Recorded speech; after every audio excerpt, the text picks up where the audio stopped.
Olá, minha amiga, meu amigo. Chegou a hora da nossa conversa e hoje eu preciso contar para vocês o que eu vi de manhã. A mais bela festa comemorativa, cheia de emoções, da nossa participação na Segunda Guerra Mundial. No 16 de julho de 1945, chegava de volta ao Brasil o contingente dos maiores veteranos dos céus da Itália. Primeiro grupo de caça, o Sentapua, comandado pelo meu conterrâneo de Cachoeira do Sul, Nero Moura, e tendo como um dos heróis o irmão dele, também de Cachoeira do Sul, o Danilo, que caminhou quase 400 quilômetros depois de ter sido abatido atrás das linhas alemãs. Isso deu origem à ópera do Danilo, contando todas as aventuras dele. Eram 50. Morreram em combate 9, 8. No último dia, eram 22 com 23 aviões.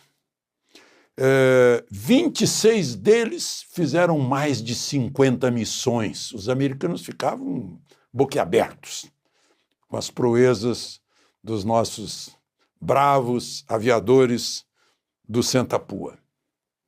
Eu estou contando essa história porque a Força Aérea Brasileira, nesse dia, que é dia do veterano também, fez uma festa e exagerou.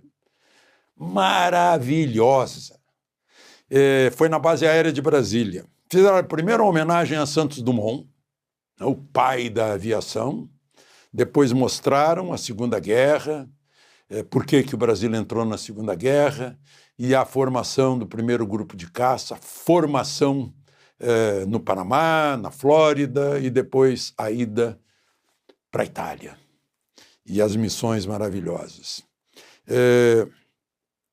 Houve um palco que se abriu e que apareceram posando num P-47, o Thunderbolt, que eles usavam lá na Itália, a reprodução viva da foto tradicional. E um a um dos pilotos foram chamados pelo alto-falante. Depois, um padre participou da homenagem, benzendo as coroas com os nomes de cada um dos que morreram em combate. Houve o toque de silêncio e depois uma Ave Maria cantada maravilhosamente. Gente, agora o final, com Esquadrilha da Fumaça, e a plateia toda foi convidada a festejar, como festejou o povo do Rio de Janeiro na Avenida Rio Branco, naquele 16 de julho de 1945. Foi a apoteose final. Como eu disse, a mais linda festa que eu já vi, saudando e lembrando de gente que foi lá disposta a dar a vida pela liberdade e pela democracia, como salientou o comandante da Força Aérea, o tenente brigadeiro Damasceno.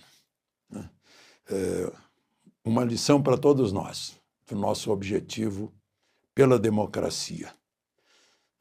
Nós tivemos no passado gente que mostrou que sim, nós podemos. Bom, vamos então aos assuntos de hoje. Lembre-se de se inscrever e, ao final, de deixar o gostei ou não gostei.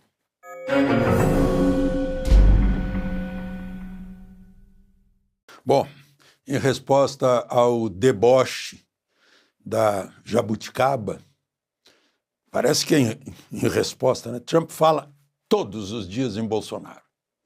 Está parecendo Lula, que fala todos os dias em Bolsonaro também. Hoje, na Casa Branca, estava recebendo o chefe de Estado, falou de novo da perseguição a Bolsonaro, que é uma vergonha para o Brasil, né?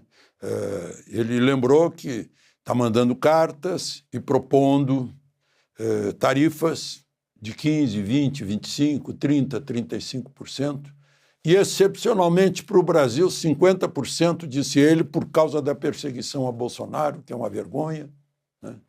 Nas palavras dele. Disse que muita gente já está negociando. A Índia, por exemplo, está em vias de fechar a negociação, mas se sabe que o Putin não quis saber, não deu bola para 100% de tarifas, é o dobro da brasileira, né? E vai continuar a guerra contra a Ucrânia, guerra de conquista de território.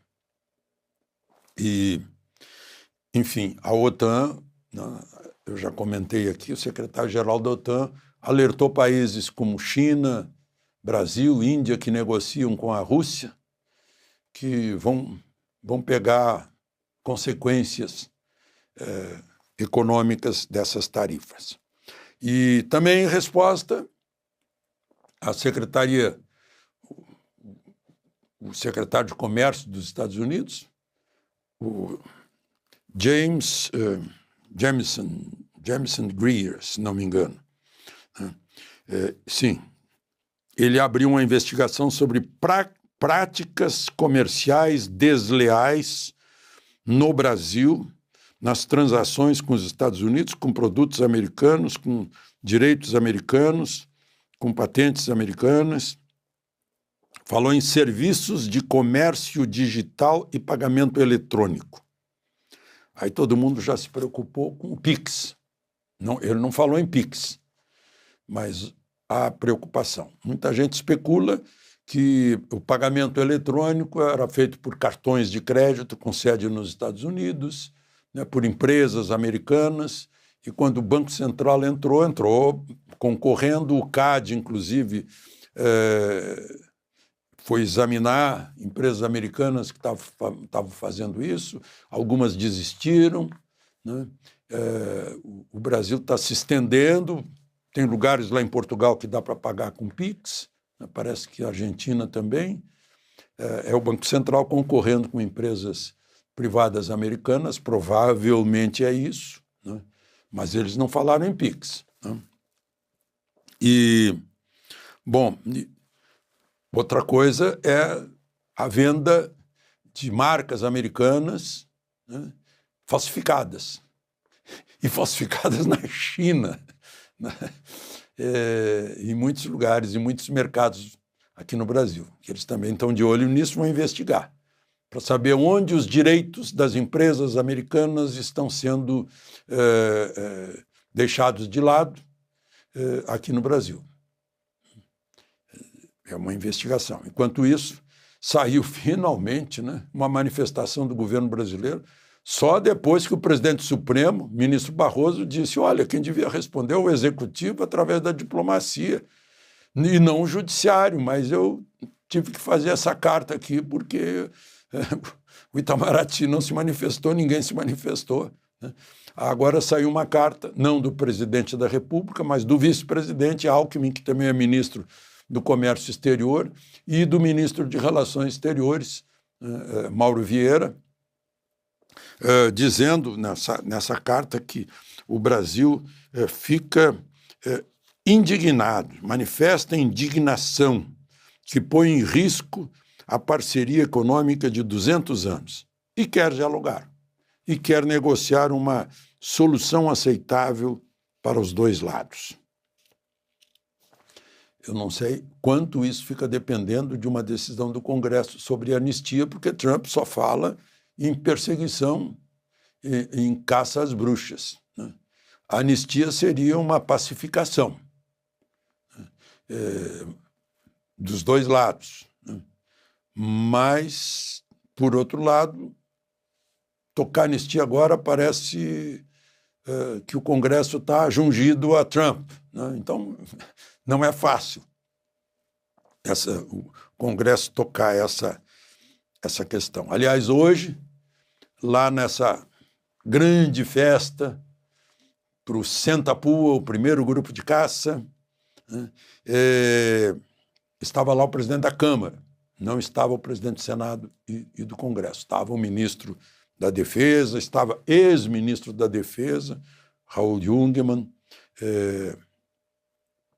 enfim, Foi um momento importante. Foram condecorados militares de países amigos. Foi muito bonito.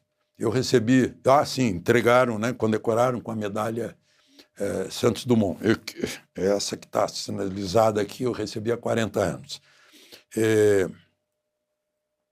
Foi uma festa maravilhosa e no fundo, trouxe essa mensagem, porque os jovens brasileiros que foram dar seu sangue pela liberdade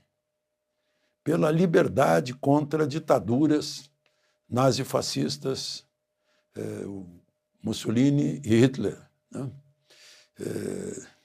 Tem uma festa dessas, tem um significado, né? Porque brota naquele momento de vibração do povo com a tropa, com os uniformes da época, a lembrança da liberdade, da democracia, da vigência da Constituição, né?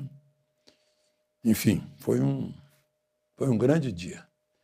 Eu aproveito para cumprimentar a Força Aérea Brasileira por ter feito essa festa maravilhosa.